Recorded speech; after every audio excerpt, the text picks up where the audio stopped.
Good afternoon. If everyone could take a seat.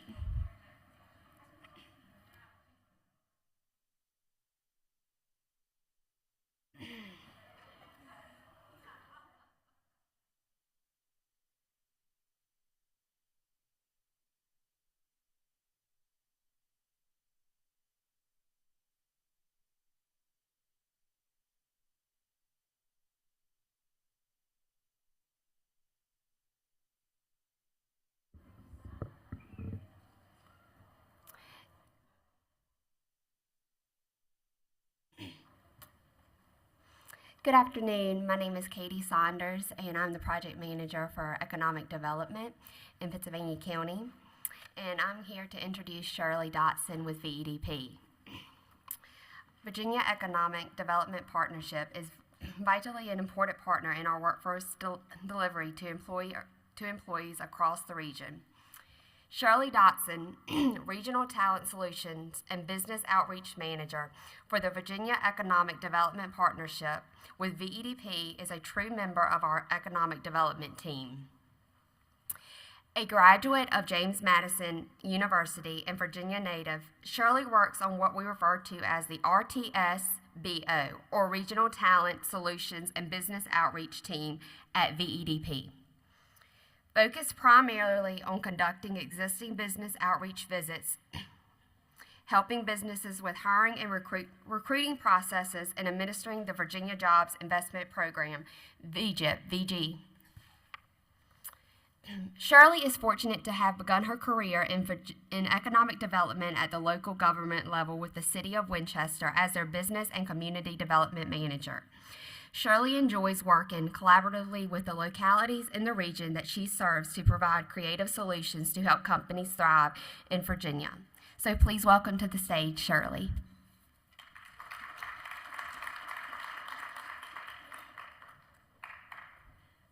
Good afternoon, everyone. Can everyone hear me okay?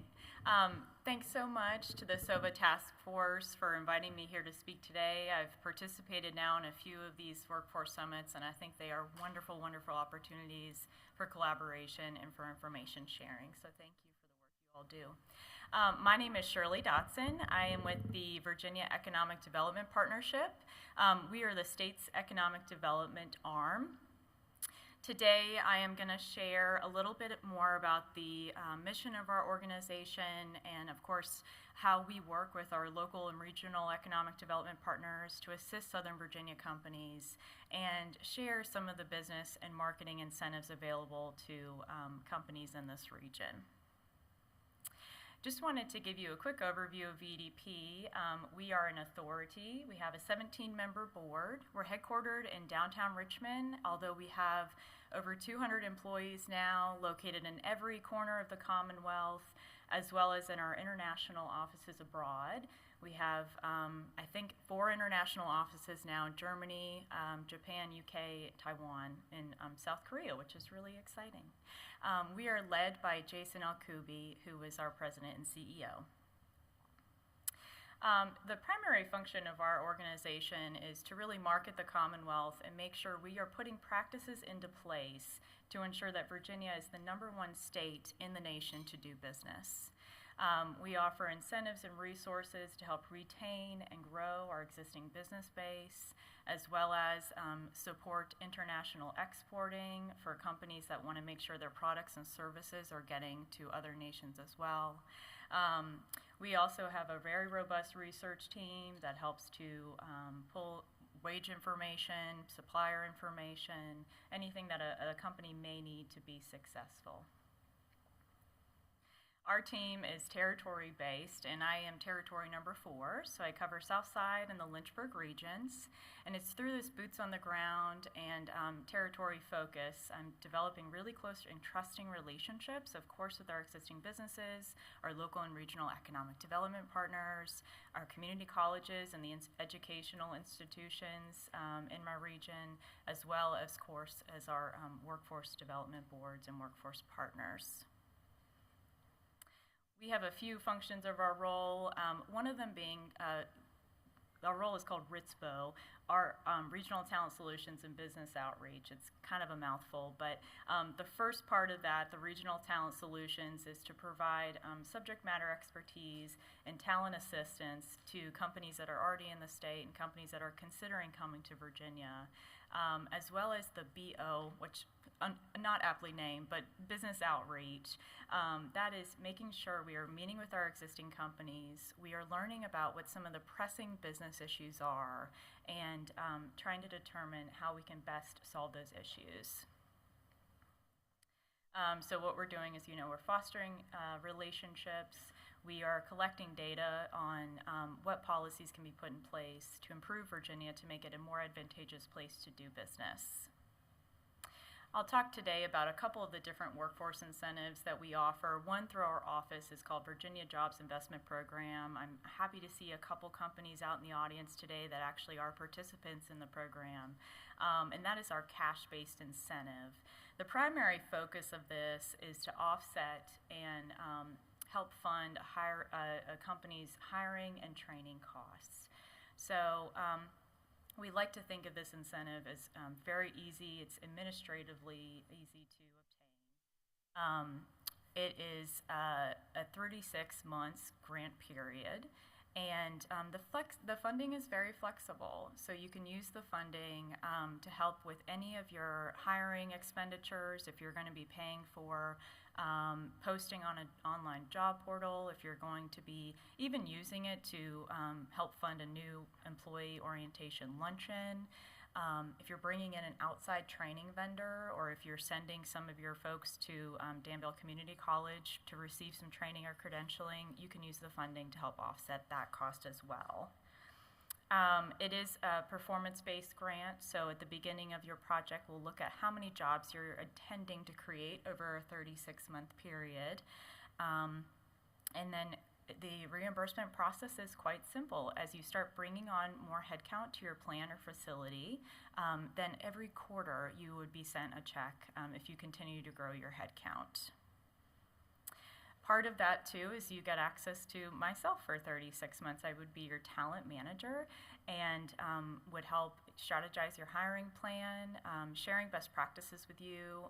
Part of that territory focus of our role is making sure we're hearing from different industries what's working well, what's not working well in retention and recruitment methods, making sure you all are aware of those guidelines.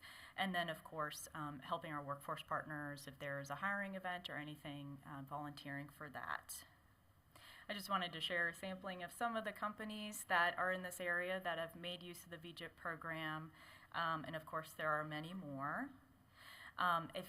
You'll have this information later sent to you, but if you wanted to screenshot this, I just wanted to cover the qualifications really quickly. So if you have a company that is larger than 250 people, so we're looking at your federal tax ID number. So even if you only have 80 people in Danville, if you have multiple plants or multiple locations around the U.S., all under the same federal tax ID number, if you have larger than 250, we'd be asking that you create at least 25 new jobs and invest at least $1 million in capital expenses. And those expenses include upfitting your building, maybe you're adding equipment or technology to your facility, furniture, fixtures, tools.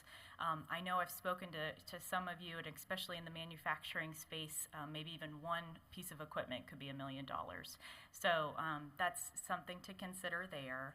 And then we do look at kind of 5 industry sectors. So manufacturing companies, corporate headquarters, IT, but for IT we're looking more for software development firms, cybersecurity firms, research and development companies, as well as distribution companies qualify for this grant. And then if your company is under 250 employees, we would just be asking that you're creating 5 new jobs over a 3-year period and investing $100,000 in new capital expenses. And I mentioned earlier, when we're going out and having these company visits, we're picking up on trends, we're hearing what employers are telling us are challenges, but also advantages. And one of the challenges we heard over the last few years is it is really hard to hire new employees. We really, really want to focus on retaining, like our topic for today, retaining existing folks and upskilling our existing workforce. So what we were able to do in the last couple years was bring back our retraining incentive. So very similar parameters, except we ask if you're a large company, you're retraining 25 employees that already work at your plant or your facility on new technology or new equipment having to do with some kind of process update. And then, of course, if you are a small-sized company, you're retraining at least 5 people. And this can be anything as simple as we were working last week with a distribution center. They're bringing in a new technology for barcode scanning. That counted for the retraining dollars. So that's something to keep in mind. I know a lot of folks are starting to automate for safety reasons, quality reasons. So we're hoping we can get more use of this incentive in Southern Virginia. I also wanted to take a moment to share the hands-on work-based incentive called the Virginia Talent Accelerator Program. There's been some great usage of this program in this region, and this is done in collaboration with our community college system. And whereas VGIP is a cash grant, this team, the Talent Accelerator team, would actually come in, provide all of the accelerated hiring, recruitment, screening, and training of the employees for your project. This team has a robust background in the private sector, so they are able to speak to you peer-to-peer. We've got folks who did recruitment for Honda Corporation, worked with Coca-Cola, so they've got a very impressive background. So they also, something that I love that they do all of the recruitment videos, the screening of your employees. They also create really robust kind of training modules that is all your IP after the Talent Accelerator team has left. They also have a really neat organizational development and organizational leadership component of the program, where they will set up, especially if you haven't had a plant run in Virginia yet, or this is kind of a major expansion for you and you really haven't hired any HR people yet, this is some great assistance to kind of build that culture. I wanted to just share a screenshot of some of the offerings available through this incentive, and it really is a la carte. You can pick what would best be applicable to your expansion. And I wanted to share this incentive. I mentioned a moment ago companies that export their goods or services overseas. We have a really neat international trade team, and a couple years ago they brought on a new incentive, the Global Business Internship Program. And along with the wonderful resources and grant funding that team has to help either pay if you're going to go to a trade show overseas, if you need competitor analysis information, supplier information in other countries, even translation services. This is a specific internship program for if you are going to be doing global business, or even if you haven't started on that venture yet for your company, and you'd like to see if an intern can help you with that. This is a $6,800 stipend. After a 10-week period, VDP would pay to reimburse the wages of the intern. What I think is really neat about this is VDP's international team, they actually do all of the screening and recruitment of the intern. They hear first what your company needs may be in the scope of international business, and then they pair an intern based off of their interest as well. And what I think is really important for this too is they're checking in on the intern weekly, and they're helping the intern come up with a project plan for you, the company. So it really is a full service internship opportunity for companies that are doing global business. And they do recruit from all of the Virginia state colleges and universities. And this is just a sampling of some of the industries that are involved in the program this year. And they are all across the state. Something that's also very helpful is they do help the intern find housing. Our international trade team does, so that I know that's a huge burden to bear, especially for interns. And I just wanted to share as well some of the projects that the interns participate in. So they've developed some microsites to try to get a product overseas. They're looking at digital marketing material. They're helping you put together, if you want to attend an international trade show, they can put together resources for that.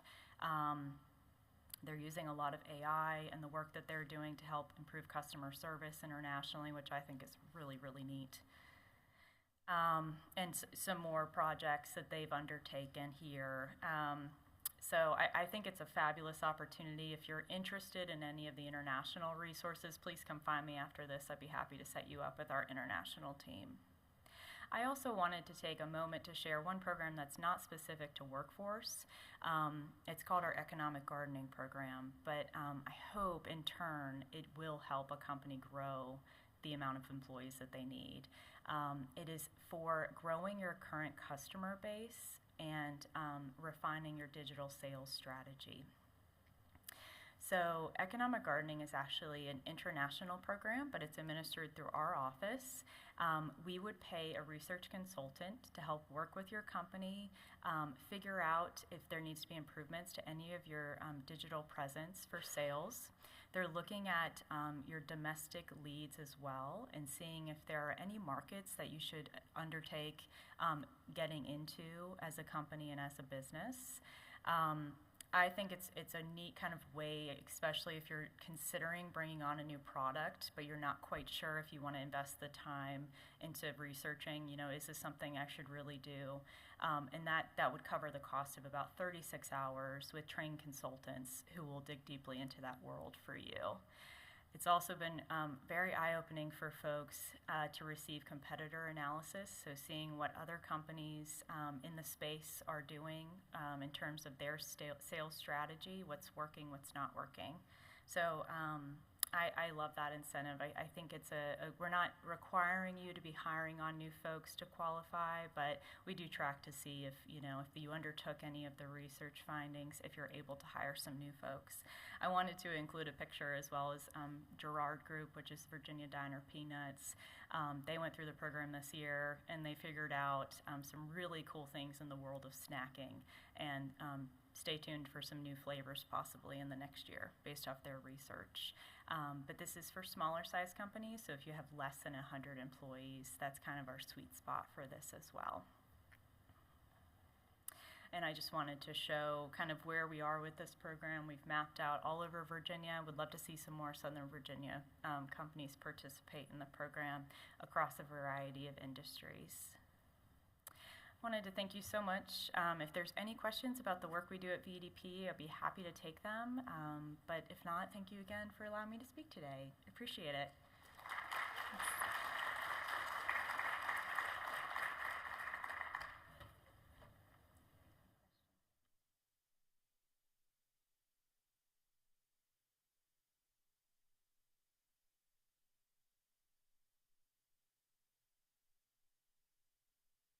So thank you, Shirley, for that wonderful update, and thank you for just your support here in Southern Virginia and for everything that you do.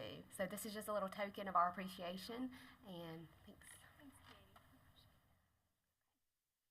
Welcome back, Trina, to the stage.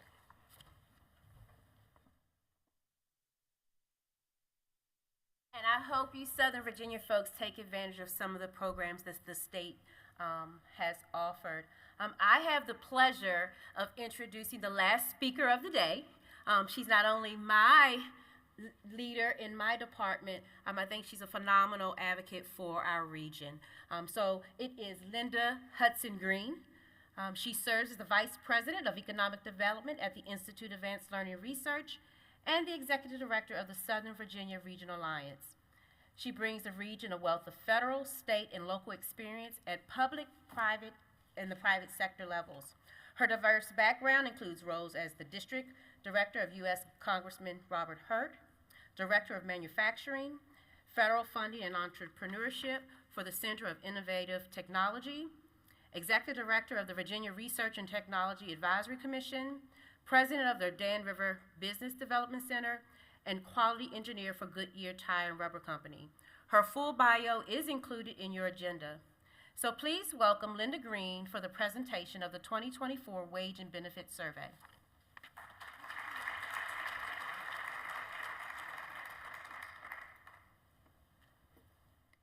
So I have the exciting part of sharing your data. So this isn't SVRA data, but rather your data. So I'm going to pull it up on the screen. We promised you a year ago that when we came back for the Workforce Summit, we would have wage and benefit data for you. A lot of you participated in this. Thank you very much. We know it was a difficult task, but I'm going to try to share quickly some of the outcomes from that study.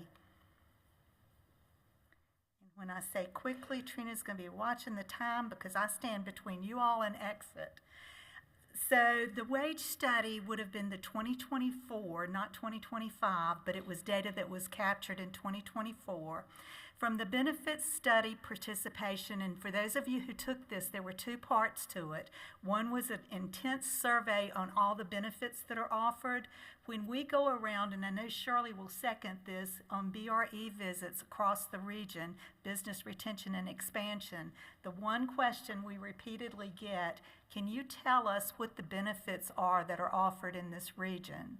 That's usually the hardest question to answer because there's not a good database that captures that. So we want to personally say thank you to all of you that completed this.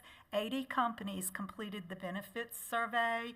Of that, it represented 5,338 employees.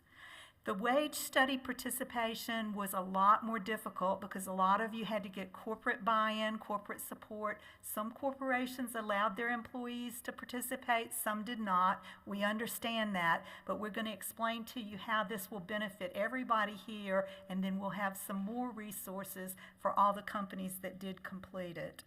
The total employers was 20 who completed this. Total employees from wage study, 2,354 it covered. So these are both statistically sound samples for you.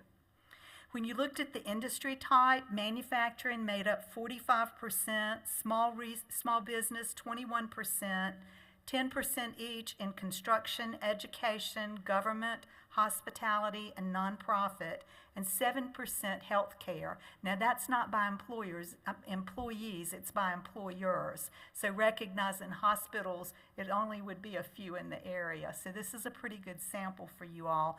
Also, this is in your package on the left-hand side. So when you walk away and want to compare these things, you have it in your package.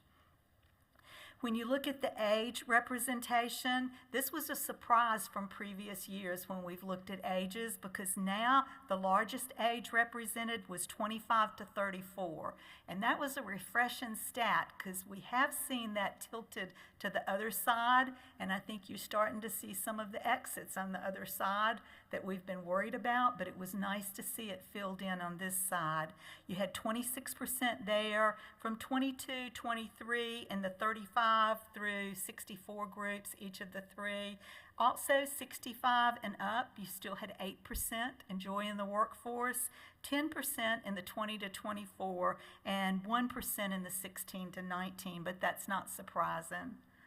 Employee demographics, when you looked at the average age of employees, 45 was the average age. Gender, 60% male, 40% female.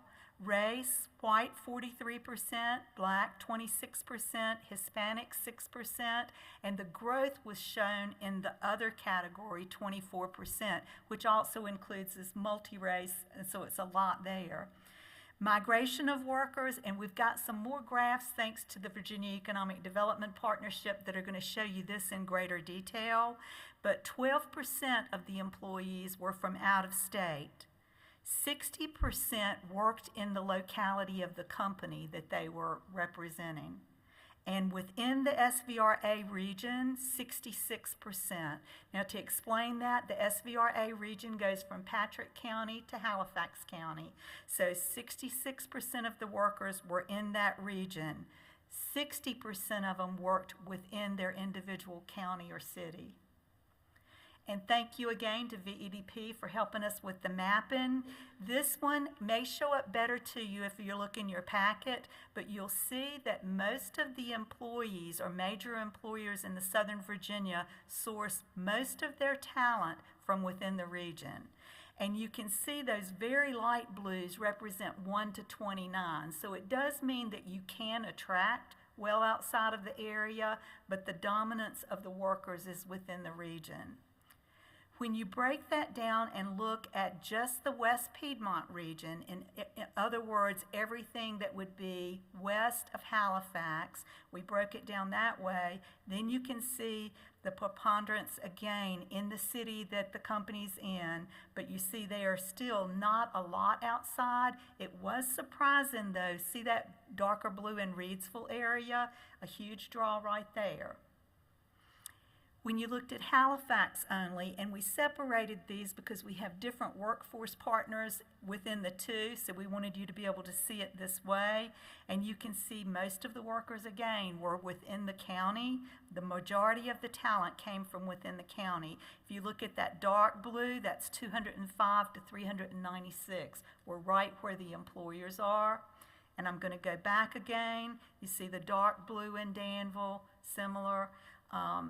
So for each of the employees that we go to independently, those who completed the wage, we'll have a one-on-one meeting with, and Trina will be meeting with all of those. We will invite Shirley if she's available and the local economic developer to come with us. And when we do those meetings, you'll see your data and where your employers came from in the same fashion. Company information. This one's an eye chart, but manufacturing and distribution and non-manufacturing, when they checked that, it was 40% and 35%.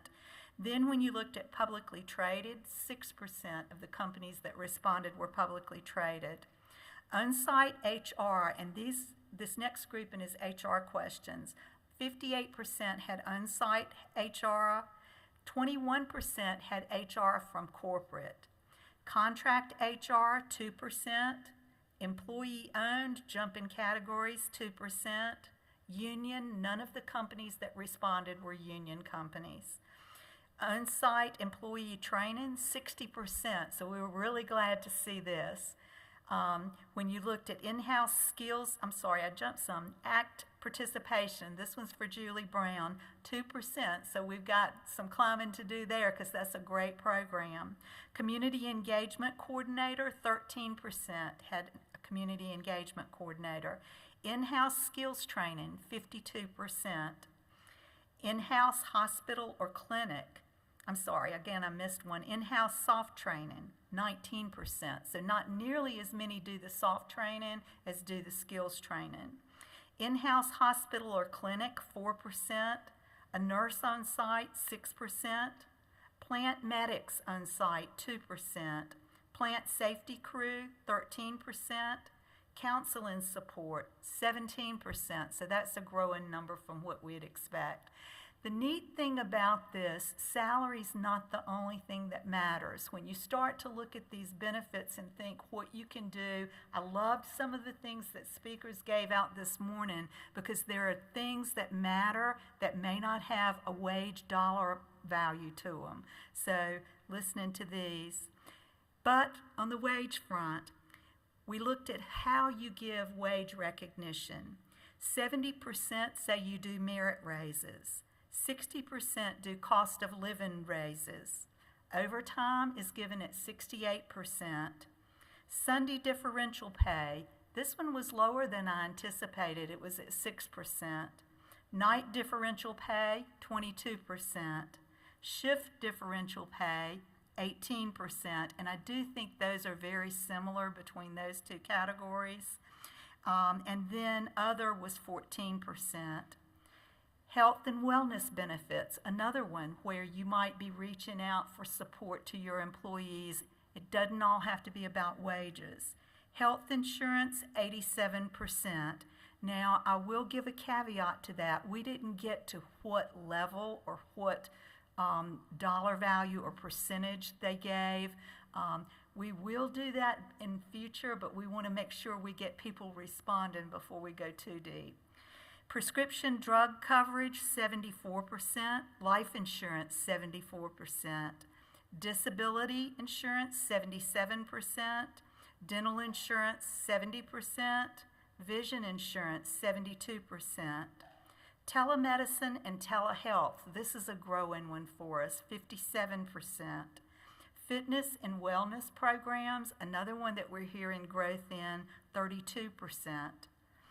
Employee assistance programs, 53%, and mental health and counseling, 45%. Are any of these surprises to you all? Well, financial and retirement benefits. 76% had 401k, 403b, or 457 plans. 9% had pension plans. That's a change from if you had talked about this 10 years ago or 20 years ago. Most would have said pension plans, so that's quite the change. Employee stock ownership, 13% gave employee stock. Profit sharing plans, 13%. Retirement plan, 31%. Financial plan and assistance, 18%.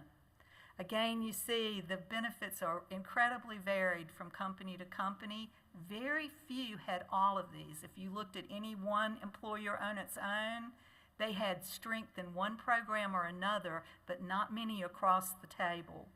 And work-life balance, and this covers a lot of different categories, but one that surprised me, nobody had child care stipends or benefits marked that returned the survey. Reimbursement for child care, though, which is a form of support, was at 3%. On-site daycare, 0%. Family stipends, 0%. Paid family leave, 13%. And elder care, 3%. Now, I'm going to say in this point, people call leave by different names. So you may have personal leave that encompasses a lot of these things. So just recognize that somebody may have said no to one thing because they title it differently. But when we get to some of the flex work, you're going to see a complete shift in the area when you hear these numbers. And we've never had exact science, but I can tell you this one really caught me off guard. Flexible work environment, 37% of the companies. Remote work, 16%. Hybrid work schedule, 26%. Telework and telecommuting, 13%. Condensed work weeks, 11%. Flex time, 16%. And then we had nobody for job sharing. Now, what that means, if you're in an industry, and we heard it this morning, like manufacturing, where you have to have the person at the machine, then you know what you're competing with when you're looking in this community, because there are other people, if you're looking in that same wage rate, that are given flex work. So you've got to think about that. Can you do it in some different way? And you do see that flex time or job sharing, things like that are starting to be noted. Transportation support, we had 0%. We worked with a company recently that talked about transportation support being things like if people carpool, they got preferential parking. You know, there are lots of ways that you can give some of these supports, and I know some of you are working with aligning bus routes to be complementary, so sometimes you may be doing it in a different form that doesn't show up. Make sure you tell that story when you're hiring. Tuition reimbursement, still a really high number for our region, I think. 42% still offer tuition reimbursement. No one for housing assistance, although you will see some recruitment numbers in just a minute. Mortgage relief, 3%. And then I'll move to special program support. Veteran V3 or other. And with some of our service providers, you're going to see opportunities right here. Veteran V3 or other, 22%. Prisoner reentry, 6%. Internships, 58%. Apprenticeships, 19%. Legal services, 8%. And then 6% under other. So you're seeing some changes, but you're seeing some opportunities where we're trying to share the story with agencies that can make a difference to fill in those needs. From recruiting assistance, sign-on bonuses were given by 29%, relocation reimbursement, 26%, housing assistance, 6%, Employee referral bonus, and this is one that we hear a lot when we're doing business retention and expansion visits. People who are rewarding their employees for recommending another good employee. Most of them have it over a period of time so that people don't give bad references, but we had 48% that are using employee referral bonuses. Temporary living expenses are given by 6%, moving expenses 32%, moving transportation or storage expenses 10%. That says to me that there is a new emphasis on recruiting, because we have not heard these stories when we did our visits to this degree. So people are having to work hard in recruiting with different ideas. Employee amenities provided. 58% of the companies had cafeterias or extensive vending machine options. 11% had cafeterias with hot meals. 13% had some sort of recreation facility. And 42% offered employee discounts of some type. Types of employment: full-time, 84%, part-time, 67%, seasonal employees, 14%, contract employees, 24%, temporary employees, 16%, and unfilled or open positions, 65%. Time off. Okay, you looked at holidays, and again, remember that these may be classed in different ways, so be liberal with how you interpret these. Holidays, 93%. Vacation days, 81%. Personal leave days, which again could encompass the two that came before this, 40% do personal leave. Sick days, 55%. Again, I would expect that that falls into personal leave days if you don't call it that way, because I think most people give sick day under some terminology. Extended leave days, 10%. Child care and dependent care days, 7%. Now, we said we don't give child care support, but that is child care support. So if you're doing that, make sure you're marketing it that way. Parental leave days, again, 19%. So very good awareness in our region that you have to take care of your family, I think. Funeral leave days, 69%. And again, I would expect that that jumps back into what's called personal leave when they group some of the leaves together. Shifts, and this is one we're constantly asked about. We're asked as people are coming into the area, how do people typically operate on shifts? We are asked by the existing employers as they start to add an additional shift. But I want to tell you just a little bit about how we use the data. We might have Mark Adelman adding bus routes that run from South Boston to Lynchburg to Greensboro and to Martinsville. And he wants to know what are the most frequent shift changes so that he can run the bus route to complement the traffic for the workers. So 55% of the workers were first shift, 19% had 2 shifts, 11% had 3 shifts, 11% had 4 shifts, and I'm going to show you in just a minute a chart that explains what this means, and 4% had 5 shifts. When you looked at that, the 1 shift makeup, and I know this is an eye chart, but it is in your folder, it shows you how the first shift could be made up, and that's everything from the traditional 7 a.m. to 3 p.m. all the way up to an 8 to 7 p.m., so it varies significantly. There were 3% variations by department that were also referenced, like it depends on what department you work, what your hours are. 33% said they were varied or flexible, so they didn't even fit into those categories because they varied it by worker and department. 5% of first shifts were 7 a.m. to 3 p.m., and 5% were 7 a.m. to 7 p.m. Those are still listed over in the totals for times in just a minute. Then you see how the different 2-shift operations across the region ran, how the 3-shift operations ran. You see the 4-shift operation, and then you even see one that had 7 to 7, 8 to 4, 7 to 3, 3 to 11, and 11 to 7. So clearly they were differing by department or function in some way. 8% had 3 shifts, 10% had 7 a.m. to 7 p.m. shifts, 19% had some form of 7 a.m. to 3 p.m. So again, if we're looking at transportation needs, it's clear that if a bus route wanted to pick up the highest volume, that 7 to 3 is going to be one that they'd have a lot of riders in. 9% had 7 to 5 p.m. So I'm hoping that gives you all something to think about. But then the real eye chart, and this is in your folder.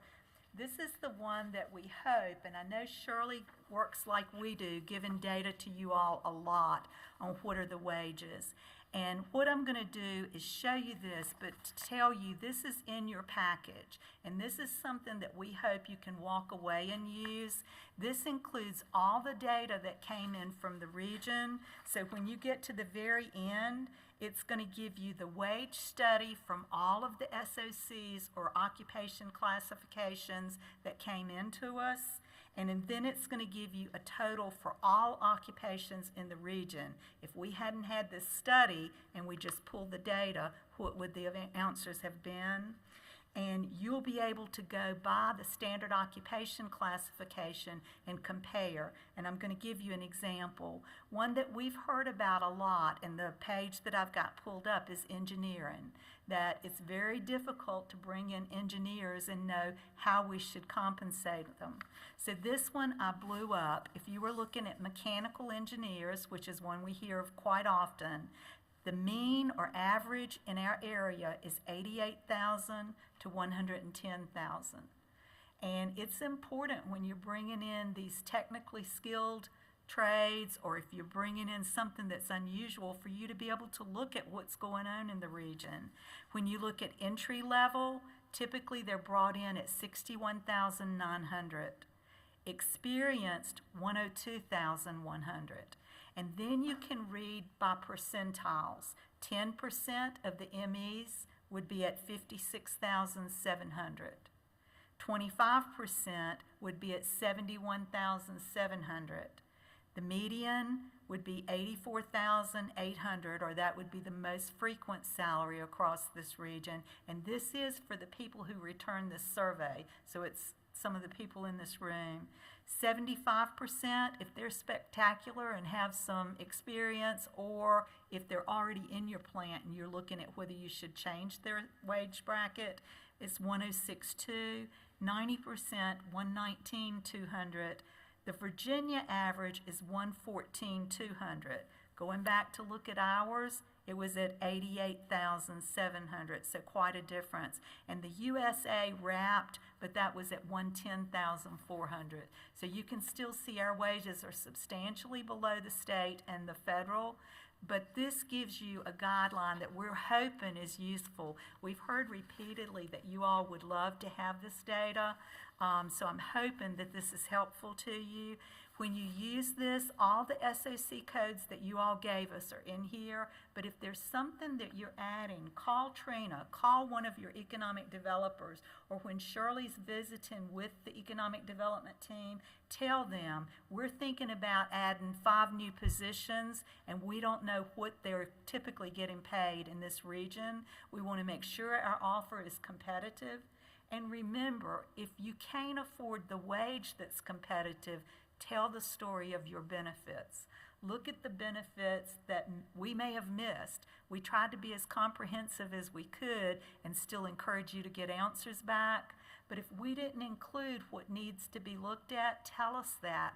We want to be able to pull these for you on a periodic basis. It does take a lot of time, and I would be remiss if I didn't ask Ms. Cassidy Pruitt in the back of the room, would you stand? Cassidy was responsible for working directly with the Southern Virginia Task Force. She worked with them on every economic developer and chamber across the region, really quantifying what were the questions that they thought should be asked. what were the benefits they were hearing about or hearing questions about. They went for months designing it, and then she put it together in SurveyMonkey into a terrific online survey that people participated. And as I said, 80 companies responded. There also was a part in Excel that was very detailed by employee where you loaded wages. That's the wage and SOC total. That's literal data from this region in a statistically sound sample. And with that, we started with the research and analysis. For the companies that did the detailed research wage analysis, they will get a one-on-one visit, breaking theirs down another tier. The reason we don't present that to all is we don't want to give any employer identifications out. This is very guarded data to you all, and we're sensitive to it, so we won't share any individual data. But if you have questions, if it's things that it didn't answer or things that you know companies need to know, please call Trina and let her know. And with that, are there any questions? You all are ready for home, right?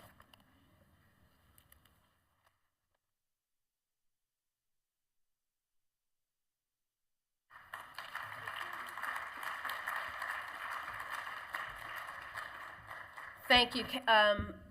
Amanda's going to go ahead and draw names for the 4 door prizes that we do have. So the vendors who donated, thank you so very much.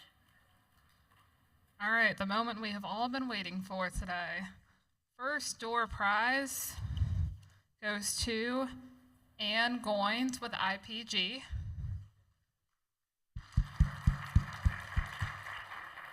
She's over here. Is Ann here? All right. Some of these are not labeled. Not sure where. It doesn't matter.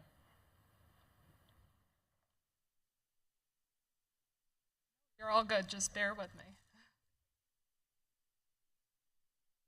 All right, second door prize.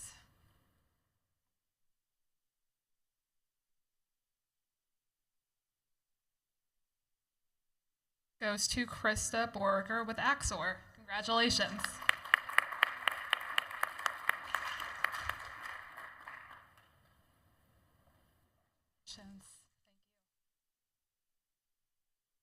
All right, we've got 2 more.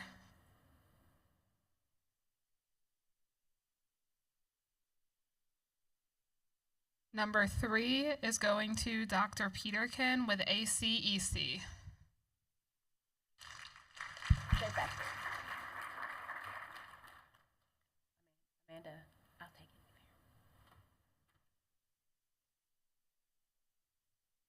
it. And last but not least, this fun purple bag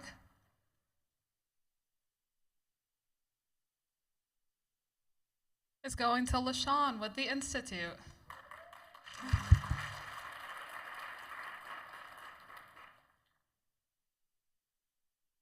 All right, thank you, everyone. Thank you so much for attending today. In my role as the SVRA Talent Attraction and Retention Coordinator, which I'm focused on workforce development here at the Institute, it has been a pleasure to coordinate this event, working hand in hand with all of our partners, and I will say some of the best workforce professionals in the state of Virginia. Please join me in a round of applause for our workforce service providers. It has been a pleasure to have all of you here today, and I'd like to take a moment to express my heartfelt gratitude to everyone that had made it possible. First, I want to thank incredible speakers for sharing their insights with us. A special thank you to the Institute Conference Center and staff for their hard work and hospitality, and our IT team. And of course, I want to extend special thanks to the Institute of Advanced Learning Economic Development team that houses SVRA, and my team, Linda Green, Cassidy Pruitt, and Amanda Cervantes. I am truly grateful to work alongside such dedicated and passionate colleagues every day. Workforce development is key to the growth of success of our organization. Not only does it ensure your team has the skills needed to excel, but it also fosters innovation and adaptability, 2 crucial elements for thriving in today's fast-paced world. We hope that you leave here today with valuable insights and help you address the workforce challenges within your own organizations. Make sure to visit some of the tables in their websites, emails, and contacts. We all need to make sure we're networking to build a stronger workforce within the Southern Virginia region. Thank you again for being a part of today's event. We look forward to continuing collaboration with all of you in the future. Have a wonderful rest of your day.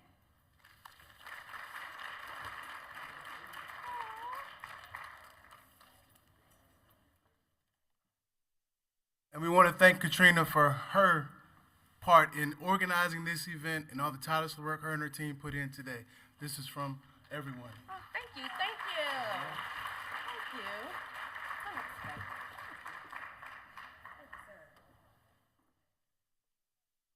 Thank you all for participating. Have a great afternoon.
Amanda drew your name.